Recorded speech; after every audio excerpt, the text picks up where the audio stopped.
Hey folks, Matt Easton here, Scholar Gladiatorius. So this is a story of two swords, two pipe-back swords no less. So for those of you who don't know, I'm sure most of you who watch this channel do know, what a pipe-back sword is. Well, I'll grab one. It's one of these, okay? So essentially it's where you've got a rod section to the back. It's not a pipe as in it's hollow. It's just a kind of rounded section to the back of the blade. Now, these types of blades were popular in Britain from about 1815 unofficially, and then they became official patterns in 1821 and 1822, cavalry and infantry officers respectively. But they weren't used for troopers' swords. Now, first of all, why was that? Well, quite simply, these are a format of blade that produces a very light and fine-edged blade that's not really conducive to, let's say, what the authorities thought that most troopers, the way that they treated their swords, wasn't very conducive to giving them pipebacks. So for the most part, in fact for the entirety pretty much, with some exceptions in India perhaps, the pipeback blade was limited to officers' weapons. Now, I'll just digress slightly at that point and just mention this is categorically something that's described in the sources, that yes, officers' swords tend to be lighter than troopers' swords or issued weapons. Remember that officers buy their own weapons. Now, why was this? Well, some people might think, because troopers are, you know, harder, working class people and stronger and this kind of stuff. That's not the case at all. The basic reason is that government issued weapons throughout history have to be robust. The government purchases them at great cost and expects them to last.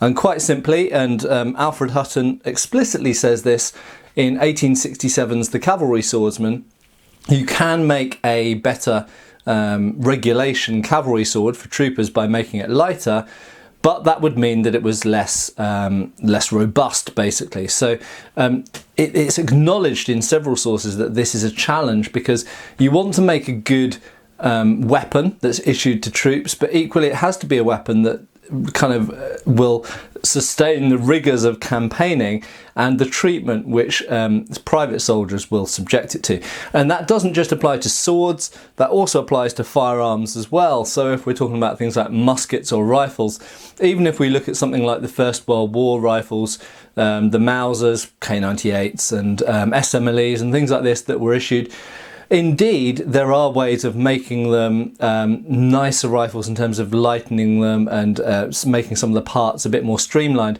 But the problem is, you've got to remember that army weapons get thrown around trenches and banged around on top of horses and in carts and wagons and on vehicles.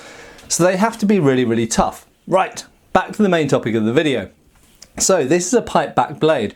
Now you will notice that it has a false edge. So what do I mean by that? Well, quite simply, the back edge is as blunt can be, because it is literally a round rod. But up here we have a false edge, sometimes known as a yelman. So indeed, if it was on a Turkish sword, a pala, you know, a kilic, it would be called a yelman. So I tend to refer to this as a yelman because it's a little bit more specific than just saying false edge. Because if we look at a double-edged sword, for example, you know, a typical medieval arming sword or a long sword or a side sword or a rapier indeed, then we can talk about the true edge and the false edge. So just saying false edge just means the back edge, whereas yelman specifically means a sharpened section near the tip, and only near the tip. So clearly completely blunt down here, it's essentially a back sword in that sense. But up here you have an edge, and you'll notice this is sometimes described as a quill point because it bears some similarity to a feather. So where a feather where you have a quill and then the flat section extends out of that. Now, why was that there? So some people, not incorrectly, will point out that the false edge was used for cutting, and it was occasionally used for cutting in some countries more than in others. Now I'm certain, absolutely certain, that in Turkish swords, for example, the Turkish kilic or pala, the yelman was used for cutting, and indeed in certain Eastern European and Central European very curved sabres, I think that sharpened false edge, that yelman, was there primarily for that purpose. But when we come to very straight swords like this that were popular in Northern and Western Europe in the 19th century, why was that false edge there? Well, I think it's fair to say that partly it was there for appearances. So Turkish swords and Eastern European swords had a reputation for being good types of sabres. And there's no question that some aspects of the design of 19th century and late 18th century swords came from what had gone before. So they looked at things like Turkish kilich, and they looked at Austro-Hungarian sabres, they looked at Polish szablers, and they did emulate certain aspects of their design and put them into the designs of Western and Northern European swords. Absolutely. So to a certain degree, there's a certain amount of fashion that goes on, but also what looks cool, and never underestimate that as a factor. Making a weapon look cool inspires confidence in the user, perhaps inspires fear in the opponent. You know, at the end of the day, something with a sharp edge and a point is going to perform approximately similarly. We, on channels like this and in, you know, books about swords or forums or Facebook pages talking about swords, we might fixate on minutiae in the details of design. But at the end of the day, something, as I say, with an edge and a point is going to perform approximately similarly. This sabre will perform roughly similarly to a backsword or any other kind of sabre, or a Langmesser, or, you know, an arming sword, this kind of thing. Right, so why was it there? Partly fashion, partly, yes, for cutting, but I would say in Europe also importantly for thrusting. Now, if you put a rod section up the back of a blade, then it does indeed provide a cross section that is more likely to get stuck in a target. As I've spoken about in previous videos, you don't want to over penetrate, but equally you want to penetrate, you don't want to over penetrate, and you don't want your blade to get stuck. Now, it was noted that in World War I, and in fact before that and after that, that certain types of bayonet had a propensity for getting stuck in their target. Some of them also got bent as well, and weren't very, because they weren't very good at penetrating. If you don't have a lot of penetrative capacity in your blade, for example, if it's too flexible, too thin, then the blade might be damaged in trying to penetrate through thick clothing, for example. Imagine a thick winter coat over a jacket, over your underclothes. If it simply doesn't get through there, the energy that you're exerting to give that thrust has to go somewhere, and that will go into flexing the blade. If the blade flexes to a certain point, it will stay bent because it can't sustain over bending. So fundamentally, you want a blade that's going to penetrate effectively. So the cross section of the blade is very, very important to that. The shape of the tip is also important. Asymmetrical tips seem to penetrate on average less well than symmetrical tips. In other words, if we look at the blade, if we just look at it in isolation like that, a central point would be known as a spear point, will on average penetrate slightly better than a tip that is oriented towards the back of the blade. That being said, by pushing the point slightly towards the back of the blade, we gain a better cutting angle here. So this blade, by not having exactly a spear tip, it's almost a spear tip, but by the point being more towards the back, it will cut more effectively up here than a sword which had a spear tip. Right, so that yeoman or back edge or false edge, that is there partly for appearances because it looks cool, partly for cutting capacity, and partly for thrusting capacity. Now, there's another thing we've got to think about. As well as thrusting capacity in terms of being able to go into a target and to be extracted out of a target, we've also got to think about what happens to the target when it goes in and when it comes out. Now, quite clearly, if we have two edges, and yes, they did sharpen this portion here, and as mentioned, you could absolutely use it for upwards cuts, for example, at the underneath of the opponent's sword arm and things like this. If you're on a horse, using the back edge to rake across the inside of the horse's legs, try and get hamstrings, this kind of stuff. So yes, it can be used for cutting, but if we've got an edge on the front and an edge on the back, when it penetrates into a target, it is going to do more damage to that target. If we simply continued the rod section up the back, not only would it be worse at penetrating, worse at pulling out, but it would do less damage when it went into the target. If we make a clean circular wound, for example, if we have a bayonet which is simply just a circular spike, then it will make a clean round hole, which actually when you pull it out, the muscle, assuming it's through muscle, will swell up, close the hole, and it won't bleed very much. It won't bleed very much externally, and it probably or maybe won't bleed very much internally, depending where you've stuck it, so to speak. But if it's got edges, then not only are you penetrating with a point and going into the wound, but you're also lacerating with both the front edge and the back edge, which causes a wider wound channel and more bleeding, external bleeding and internal bleeding. So what I'm going to do now is I'm going to put this all down. So just to mention before I do put this down, this is a more or less typical early example of a pipe back blade for a light cavalry officer. This is the 1821 pattern light cavalry officer's sword. And this is a slightly shorter example than the normal type. They're normally about 35 inches and this is 32.5 inches. So this has got a slightly shorter blade than normal. Incidentally, this length of blade was more typical on infantry officers' swords, although this is a little bit broader than you'd normally find on a typical infantry officer's sword.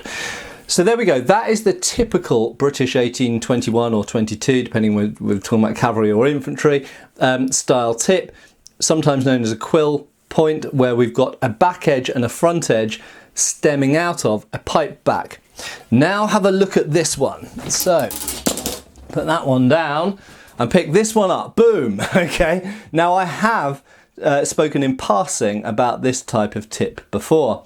Now this blade, in fact I'll just talk about this sword for a second before I talk specifically about the tip. So these two swords are in essence the same pattern. They are both the 1821 pattern light cavalry sword. However, as you can see, they've got quite different, or rather quite different points. We won't say blade designs because actually the blade up until the point is more or less the same, but you'll see that the point is a very different shape. Now, just to mention, so this sword specifically is for an officer of the Bombay Horse Artillery. So it is for someone mounted on a horse. It is for someone who might sometimes have to fight on a horse or fight from horseback, possibly sometimes fulfilling the role of cavalry.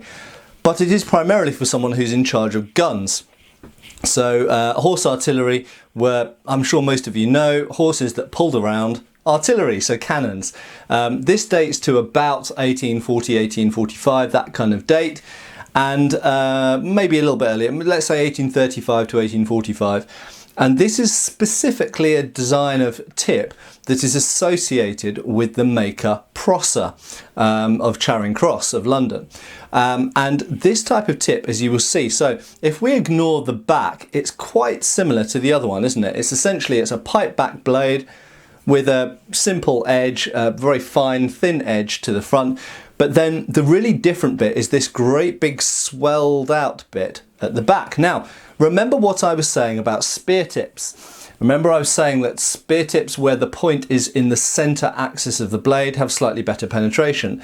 And now consider the tip of the Prosser blade in isolation. If we take the tip there, what do we have? We have a symmetrical spear tip. So what Prosser's done is Prosser has put the point in line with the central axis of the hilt, such that when you hit something with the point here, instead of the point trying to divert away from the direction of the force, essentially leverage, being pushed into the target, instead it is central. But moreover, when it enters the target, we've got this great big slicing blade on the back. So not only do we have a conventional front edge here, which will of course slice in the thrust but has to be able to cut effectively as well, this bowed out almost leaf-like shape on the back will make the wound channel of the thrust far bigger going in. And remember, having made the wound channel that wide, if we now pass into the target to there,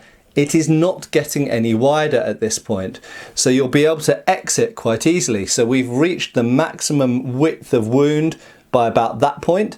And then after that, it's just continuing with the penetration, but not getting any wider. So therefore the blade's less likely to get stuck, because it's a bit like certain types of armor-piercing arrowhead. You make the hole big straight away with the initial energy, and then everything after that passes through that hole that's now remaining of the same size. But you've got that gap that wide, edged front and back, in the first, let's say, 4, well, not even that, 3 inches of blade. And additionally, as I've mentioned, it essentially turns it into a spear tip, which is more effective at penetrating because it's now in the center axis of the blade instead of offset towards the back, which will naturally want to divert away from the front edge, as it were. So I will talk more about the process design of blade because I do own other examples, but this is one that I acquired literally today, and it's got the Honourable East India Company lion. You won't be able to see on the camera, unfortunately, but it's got the lion on the blade. It's got the shield with the 3 cannons on it of the Bombay Horse Artillery. It's got Prosser's maker's name down here.